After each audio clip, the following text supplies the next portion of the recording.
राजेंद्र राठौड़। अध्यक्ष महोदय, आज सदन सामरिया मंदिर संशोधन विधेयक 2022 और नाथद्वारा मंदिर संशोधन विधेयक 2022 पर विचार कर रहा है। और माध्यम में दोनों पर एक ही साथ विचार व्यक्त कर लें।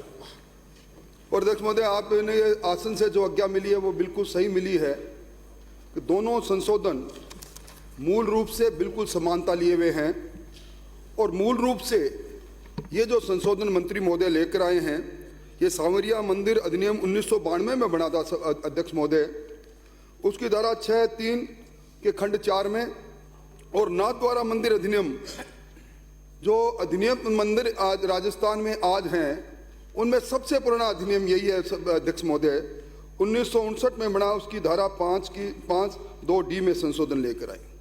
और संशोधन लाने के पीछे जो मकसद है कि इन दोनों मंदिरों के प्रबंधन में दोनों मंदिरों के बोर्ड के अध्यक्ष और कार्यकारिणी के अंदर आप एक अभिव्यक्ति गूंगा, बहरा और कुष्ठ रोग से पीड़ित इसको विलोपित करने का प्रस्ताव लेकर आए हैं। और इस प्रस्ताव का विरोध भी नहीं कर, पर इस प्रस्ताव की जो पृष्ठभूमि है मंत्री महोदय, वो माननीय उच्चतम न्यायालय में सभापति महोदय Vidhi centre for legal policy versus union of India, ये 2016 के अंदर एक ऐतिहासिक निर्णय आया था और उसमें निर्धारित किया गया था कि कुष्ठ रोग कोई कम्युनिकेबल डिजीज नहीं है, कोई संक्रमण रोग नहीं है, इसलिए इससे पीड़ित किसी भी व्यक्ति के साथ किसी प्रकार का कलंकित होना या किसी प्रकार का भेदभाव होना, ये बर्ताव अनुचित होगा। और सभापति महोदय, जैसा इस बिल के उद्देश्य और कारणों के कथन में लिखा है, ये जो centre of legal policy versus union of India, इसके आधार पर इस देश में दिव्यांगजन अधिकार अधिनियम 2016 आए थे और दिव्यांगजन अधिकार अधिनियम 2016 की 13(2), जिसका उल्लेख मंत्री महोदय ने अपने उद्देश्य और कारणों के कथन में लिखा है, मैं पढ़कर सुनाना चाहता हूं। The person with disability act 2016 section 13 legal capacity, section 13(2), the appropriate government shall ensure that the person with disability enjoy legal capacity on as equal basis with others in all aspects of life and have the right to equal recognition everywhere as any other person before the law। यानी कानून के सामने एक समानता का अधिकार, जो disable लोग हैं, जिनको प्रधानमंत्री जी ने दिव्यांग का नाम लिया, कानून के सामने वो समान है और उनको विधिक अधिकार भी समान है। और ये जो सभापति महोदय, ये राइट ऑफ लिव, जो जीने का अधिकार है, जो हमारा फंडामेंटल अधिकार है, मैं मंत्री महोदय आपसे इस बिल पर मैं 2 बातें कहूंगा, लंबी बात नहीं कहूंगा, पर मैं आपका ध्यान 2021-22 में पैरा 118 में आपने मुख्यमंत्री जी से 2 साल पहले एक बात कहलाई कि जितने भी दिव्यांग व्यक्ति हैं जिनको आज हम अधिकार दे रहे हैं सामरिया मंदिर अधिनियम और नाथद्वारा मंदिर अधिनियम के तहत, उनके कार्यकारिणी के अंदर उनके प्रबंधन में शामिल होने के लिए आपने इस सदन के अंदर यह घोषणा की थी कि ये सारे दिव्यांग लोग, इनको आप 2021-22 पैरा 118, इनको आप बीपीएल के समान सुविधा देंगे। घोषणा हो गई और 13 अप्रैल 2022 आपके सचिव महोदय ने एक आदेश भी निकाल दिया। और मैं आपसे पूछना चाहता हूं, मैं इसका स्वागत करता हूं, प्रोग्रेसिव लॉ लेकर आए हैं, लेप्रोसी कम्युनिकेबल डिजीज नहीं है, परंतु आपने इस सदन में इन दिव्यांगों के लिए जो बजटीय घोषणा करी, मैं आपकी दूसरी घोषणा पर कतई बात नहीं करूंगा क्योंकि आपकी कथनी और करनी में जमीन आसमान का अंतर है, पर जो आपने खुद अपने विभाग से जो घोषणा कराई, आज मैं निवेदन करना चाहूंगा, आवास के अंदर बीपीएल के समान इनको नहीं सुविधा, इनको अनाज में नहीं, और इनको अलग से इनका कोई कार्ड नहीं बने, इसलिए मैं निवेदन करूंगा, इलाज में नहीं, आप इन दिव्यांगों का अलग से कार्ड बनाएं। मंदिर के अंदर प्रबंध कार्यकारिणी से लेकर मंदिर में प्रवेश की बात भी ठीक है, पर जब तक इनको आप पहले ही घोषणा की उनका अधिकार नहीं दोगे तो काम नहीं चलेगा। और सभापति महोदय, मैं मंत्री महोदय, जो आप सवलिया मंदिर अधिनियम 1992 में बन गया, नाथद्वारा मंदिर अधिनियम 1959 में बन गया, दो एक्ट से बने हुए हैं। आज सदन के अंदर हम संशोधन लेकर आए हैं, उन पर विचार कर रहे हैं। पर आपको ध्यान है, आपका जो देवस्थान विभाग है, मैं वो सूची लेकर आया हूं। इस देवस्थान विभाग में 69,413 मंदिर है सभापति महोदय, जिसमें राजकीय प्रत्यक्ष प्रभार के 390, आत्मनिर्भर 203, राजकीय सुपुर्दगी श्रेणी के 343, राजकीय सहायता प्राप्त 10,009 और वार्षिक एन्युटी मतलब साल में एक बार सहायता देते हैं, ऐसे हैं 48,406। ये जो 59,413 है, और इसके साथ जो किराए के भवन में चल रहे हैं और पंजीकृत प्रन्यास जो ट्रस्ट है, जो ट्रस्ट से संचालित है, वो है 9,006। क्या आप ये जो संशोधन लेकर आए हैं सभापति महोदय, मैं जुम्मेवारी से कह रहा हूं, ये ट्रस्ट एक्ट भी बना हुआ है, इस ट्रस्ट से संचालित जिनको जो आपके उसमें देवस्थान विभाग में पंजीकृत है 9,006, क्या इनके अंदर भी आज आप उन्हीं लोगों को जो कुष्ठ रोग से पीड़ित है उनके प्रबंधन के अंदर क्या इस प्रकार का प्रस्ताव लेकर आए हैं? और क्या सभापति महोदय, आप, मैं श्रीमान जिनके सामने बात कर रहा हूं, आप मेरे खुद के इलाके में कलेक्टर विराजे हैं, आपके पास प्रशासन का अनुभव है, एज ए कलेक्टर आपके पास भी शिकायत आती रही। आज हमने आजादी का अमृत महोत्सव मना रहे हैं, पर आज भी हम समाचार पत्रों में पढ़ते हैं कि दिव्यांग हो, और आज भी कुष्ठ रोगी को जिस दृष्टि से समाज देखता है, सुप्रीम कोर्ट ने फैसला कर दिया, कुष्ठ रोग का उन्मूलन भी हो रहा है, परंतु फिर भी गांव के अंदर जो मंदिर हैं, जिन मंदिरों की संख्या मैंने बताई जो 59,413, हर गली के अंदर मंदिर है, और हर गली के मंदिर में कोई न कोई इस प्रकार की प्रबंध कार्यकारिणी सरकारी क्षेत्र पर, अर्ध सरकारी क्षेत्र पर बनी हुई है। आप क्या एक सर्कुलर निकालें, क्योंकि एक्ट नहीं है, क्या आप एक परिपत्र जो आप आज अमेंडमेंट सदन में लेकर आए हैं, उसके आधार पर क्या एक परिपत्र आप इन मंदिरों के लिए निकालेंगी? और मेरे आपसे निवेदन है कि इन मंदिरों में निश्चित तौर पर आपको परिपत्र निकालना चाहिए। सभापति महोदय, मैं सदन का ध्यान, ये जो अभी नेशनल लेप्रोसी इरेडिकेशन प्रोग्राम चल रहा है, पूरे देश में चल रहा है, और सभापति महोदय जो हेल्थ डोजियर है 2021 का हेल्थ डोजियर, वो डोजियर ये कहता है, मंत्री महोदय आपको जानकारी होगी, उसके अंदर 2022 के अंदर पूरे प्रदेश में जो कुष्ठ रोगी है उनकी संख्या है 1,124 मात्र, बड़ी संख्या नहीं। और ये जो अभी NLEP की रिपोर्ट है, मंत्री महोदय आप मंगवा ले चाहें, वो NLEP की रिपोर्ट कह रही है कि इस मुल्क में, इस देश में पिछले 7 वर्षों में जिस प्रकार का अभियान नेशनल लेप्रोसी इरेडिकेशन प्रोग्राम के तहत भारत सरकार ने चलाया, 97.7% वो लोग जो इस लेप्रोसी से पीड़ित थे वो ठीक हो गए। अब ये राजस्थान में 1,124, और आप महोदय देखो आप कितने गंभीर, और उन लोगों पर, और ये जो नवलगढ़ से आने वाले मान्य सदस्य है, ये तो विप्र समाज के अग्रज हैं, मतलब ये तो अपने आप को सबसे बड़े सर्वश्रेष्ठ ब्राह्मण मानते हैं। वो ध्यान से सुन रहे हैं आपको? नहीं, पर मेरे को जानते हैं, मेरे को जानते हैं। नहीं, आपको ध्यान से सुन रहे हैं। हाँ। तो मैं ये कह रहा था, बात नहीं करो तो ही ठीक है, बोलो प्लीज। ये उनसे पूछ लो, ये मेरी भलीमानस को जानते हैं, मेरे रुतबे को नहीं, मेरे प्रभाव को जानते हैं। मैं आपकी तरह रुतबा नहीं रखता, सिरोही में जाते हो, प्लीज कंटिन्यू। संयम माया से मैं प्रभाव रखता हूं। Please continue. तो मैं ये कह रहा था, मंत्री महोदय, आप इस बार आपने इन कुष्ठ रोगियों के लिए पहले 1,500 पेंशन में धन्यवाद देना चाहूंगा। बजट की रिप्लाई में कल शायद 2,500 हुई, आप मेरे को करेक्ट करेंगी।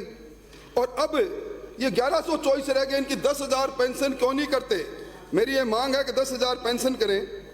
और सभापति महोदय, मैं एक बात के लिए केंद्र सरकार को धन्यवाद दूंगा, ये जो जिस तरह का अमेंडमेंट आज हम यहाँ लेकर आए हैं, Hindu marriage act 1955, Hindu adoption and maintenance act 1956, special marriage act 1954, dissolution of Muslim marriage act 1939 और डाइवर्स एक्ट 1869।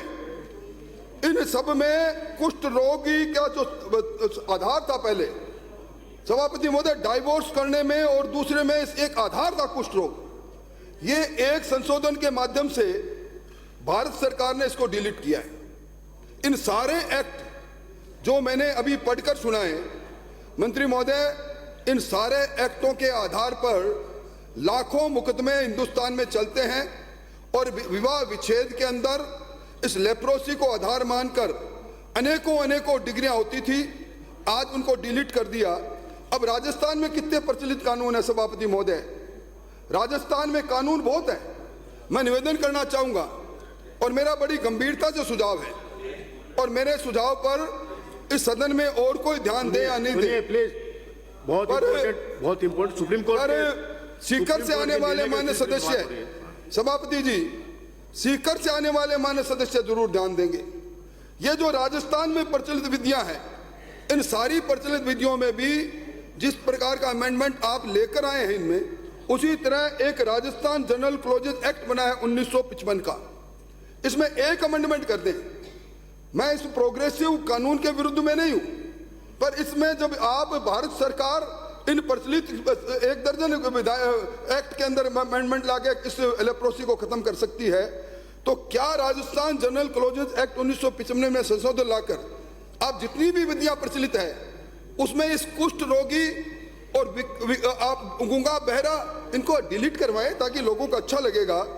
और मैं निवेदन करूं, आज हालत क्या है मंत्री महोदय, ये देवस्थान विभाग में पिछली बार जितने मंदिरों की संख्या मैंने बताई, ये मंदिरों की संख्या और ये आपका बजट, ये मंदिर है, मंदिरों की संख्या 59,000 से ज्यादा मंदिर, और इनका जीर्णोद्धार और मरम्मत के कार्य के लिए 2022-23 में 3.5 करोड़ और खर्च किया आपने 11,35,000। मतलब आप किस प्रकार की बात कर रहे हैं? ये आप जब से भारत जोड़ो यात्रा में गए और वहां राहुल गांधी जी के कहने पर आप ये अमेंडमेंट तो ला रहे हो, पर मैं राहुल गांधी जी को ये शिकायत करूंगा कि आपने जो बजट का प्रोविजन किया 59,000 मंदिरों के लिए, वो 3.5 करोड़ किया और उसको भी आपने खर्च नहीं किया। आपकी टिकट खतरे में पड़ जाएगी मंत्री महोदय। और मैं निवेदन करना चाहूंगा अध्यक्ष महोदय, ये जो आज हालात क्या है, आज देवस्थान मंदिर के अंदर जो रजिस्टर्ड इनके मंदिर है 857 मंदिर है। पब्लिक ट्रस्ट डिपार्टमेंट ने 7 साल पहले 2015 में सर्वे किया और 32,000 बीघा जमीन में से 14,000 बीघा जमीन जो 1.5 लाख करोड़ की है, उस पर भूमाफियों ने कब्जा कर रखा है। दुर्भाग्य इस बात का है कि इस जमीन के बारे में मंत्री महोदय आपने अभी रुद्राभिषेक किया। मैं समझता हूं क्यों किया मेरे को मालूम है, पर आप घबराओ मत। पर इन मंदिर माफियों की जमीन को अगर आप इनका सर्वे भी करा दोगी ना, तो उस कष्ट से पार पा जाओगी। इसलिए मैं निवेदन करना चाहता हूं, सरकार को इस पर सोचनी चाहिए। सभापति महोदय, आज पंडित पुजारी प्रोटेक्शन बिल के नाम को पर आज बार लोग धरने पर बैठते हैं। मैं समझता हूं कि लगातार प्रदेश के अंदर पुजारियों की हत्या, आत्महत्या, करौली हो, सुपोटरा हो, दौसा हो, महुआ हो, भरतपुर हो, जालोर हो, और महुआ के मामले में जो समझौता हुआ, जो डॉक्टर किरोड़ीलाल जी के साथ समझौता किया, उस समझौते की कॉपी भी आपको तो मैं ला दूंगा, उस पर भी सरकार मुकर गई। इसलिए मेरा निवेदन है कि इन सारे मामलों में निश्चित तौर पर आप देखें। और आज सभापति महोदय ये कानून लेकर आए, अच्छी बात है, दो एक्ट से हमारे मंदिर संचालित है, पर क्या राजस्थान के अंदर 59,000 मंदिरों में नियमित पूजा होती है? नियमित पुजारी नहीं जाता, मंदिरों को ताले नहीं खुल रहे, मंदिरों की साफ सफाई नहीं हो रही। अब जब राहुल जी के कहने पर आप ये कर रही हो, तो कम से कम इसका प्रबंधन भी करो। वो पुजारियों की परीक्षा जो पिछले कार्यकाल में हुई थी, उसी तरह पुजारियों की भर्ती करो। नहीं, परंपरागत रूप से भगवान से, ईश्वर से जिनका संबंध है, उन प्रखंड पंडितों को इसमें शामिल करके उनको भर्ती करो, ताकि मंदिरों में पूजा हो जाए। और मैं निवेदन करना चाहता हूं सभापति महोदय, एक निर्देश जारी हुए थे भारतीय जनता पार्टी के समय में 12 सितंबर 2018 को कि मंदिर माफी की जमीन के लिए विस्तृत परिपत्र जारी हुए थे, और उसमें लिखा गया था कि मंदिर की मूर्ति परपेचुअल है, परपेचुअल माइनर है, और इस पर अगर मंदिर की माफी की जमीन पर अतिक्रमण होगा तो उसकी बेदखली की कार्रवाई उसी प्रकार की होगी जिस प्रकार सरकारी जमीन पर किसी ने अतिक्रमण कर रखा है। और निश्चित तौर पर यह बात मैं निश्चित, आप अगर टोकोगे तो मैं रोक दूंगा बात, पर जब मंदिर की चर्चा हो रही है, मंदिर के साथ मंदिर माफी की जमीन की चर्चा होगी, और मैं समझता हूं जिस सदन के अंदर कल्ला जी आप विराजे हो, आप इस संस्कृति के पोषक हो, संस्कृति के ज्ञाता हो, आज हालात क्या है राजस्थान में मंदिर माफी की जमीन भू माफियों की नजर में जहां चढ़ी, वहीं ये चढ़ी थी स्पोटरा में बाबूलाल वैष्णव को पेट्रोल डाल के जला दिया। ये चढ़ी थी आपके जयपुर में मुरलीपुरा में लक्ष्मी नारायण मंदिर में उस गिरिराज को, उसको आत्मदाह करना पड़ी। राजसमंद में देवगढ़ में नवरत्न लाल को पेट्रोल पंप से उड़ा दिया। ये हालात किस प्रकार की है? माननीय उपनेता प्रतिपक्ष, मैं निवेदन करता हूं कि ये जो दो मंदिरों के बारे में स्पेसिफिक जो आया है, अब थोड़ा सा आप आगे पीछे उधर इधर जा रहे हैं, उसी पर बोले तो आई थिंक ज्यादा ठीक रहेगा। सांवलिया जी, सभापति महोदय, एक इस लोकतंत्र की बड़ी खूबसूरती है, इस सदन में हम कुछ भी बोलते हैं वो रिकॉर्ड पर जाता है। आपने तो मंत्री महोदय जो बोलकर आज इन सारे मंदिरों का और पंडितों का जो विरोध किया ना, ये ऐसे कैसे निकाल के लेके जाऊंगा और सिकराए के गली गली कुचे कुचे में जाकर बताऊंगा आपका असली चेहरा क्या है। इन्होंने विरोध नहीं किया है, विरोध नहीं किया है, इन्होंने तो केवल नाम लिया है कि स्पेसिफिक उस पे बोले। चर्चा चल रही है जिन मंदिरों की, उनके बारे में भी बात करिए कुछ तो, क्योंकि बहुत महत्वपूर्ण मुद्दे पे अध्यक्ष जी कह के गए कि दोनों बहुत महत्वपूर्ण बिल है, और हम आप जैसे विद्वान व्यक्ति से उम्मीद करते हैं कि आप कम से कम उनके बारे में भी कुछ बोलो। आप उस बात को भूल ही गए। मैं हर साल सांवलिया सेठ के दर्शन करने जाता हूं और मैं नाथ द्वारा भी जाता हूं। मैं आपकी तरह नास्तिक नहीं हूं, मैं आस्तिक हूं। करो, आशीर्वाद तो लो। ये जैसे झेपे पहुंचो तो सही दोनों के आशीर्वाद से। कृपया मैं मेरी बात को समाप्त करूं। जी जी। उसके साथ मैं जरूर ये कहूंगा कि कल्ला जी अभी समाप्त कर रहे हैं वो। अध्यक्ष जी, इन्होंने मुझे कैसे नास्तिक बोला? आप नास्तिक हो? अध्यक्ष जी, मैं मेहंदीपुर बालाजी का तिलक लगा के आई हूँ अपने माथे पे, कैसे बोला इन्होंने ये? अध्यक्ष जी, मुझे आपत्ति है इस बात की। नास्तिक वाला डिलीट कर दीजिए। मैं इनके जैसे दिखावे वाली आस्तिक नहीं हूँ। अध्यक्ष जी, डिलीट करिए ये, मुझे आपत्ति है इस बात की। करा दिया, हटाइए। मैं माफी मांगता हूं सभापति महोदय, ये हनुमान चालीसा पढ़कर सुना दे आप सदन में, मैं मान जाऊंगा कि आस्तिक है। जय हनुमान ज्ञान गुण सागर, जय कपीस लोक रामदूत अंजनी पुत्र ऐसा करो, आप सुना दो और मैं भी सुना दूंगा। नहीं, आपकी बात है। मैं सुना दूं, मैं सुना दूं। बैठिए माननीय मंत्री महोदय।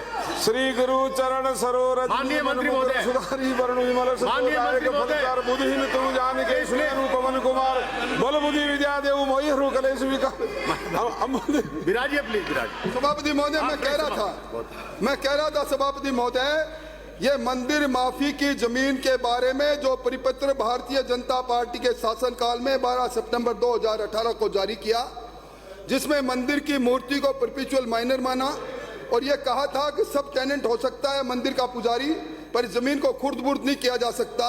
इस परिपत्र के आधार पर सरकार को सावचेत होकर इस पर करना चाहिए। और उसके साथ ही जोधपुर न्यायालय का निर्णय तारा वन्य बनाम राजस्थान सरकार जो 15 जुलाई 2015 में जो इश्यू फ्रेम किए गए थे 5, क्योंकि सभापति महोदय मुझे आज्ञा नहीं दे रहे, उन इश्यू के आधार पर मंदिर की जमीन को बचाओ और ये पुजारी जो परंपरागत पुजारी है, इन मंदिरों में देवस्थान के मंदिरों में पूजा हो, इसका प्रबंध करो। ये धोती बात करने से, इस प्रकार के एक्ट लाने से, ना जय सिया राम कहने से आप राम भक्त होंगे। राम सेतु तुड़ाने वाले लोग हो आप, भगवान राम की आस्था पर सवाल खड़ा करने वाले लोग हो आप। ये बिल लाकर आप अपने चेहरे पर नकाब लगाना चाहते हो जिसमें कामयाब नहीं होंगे। Thank you.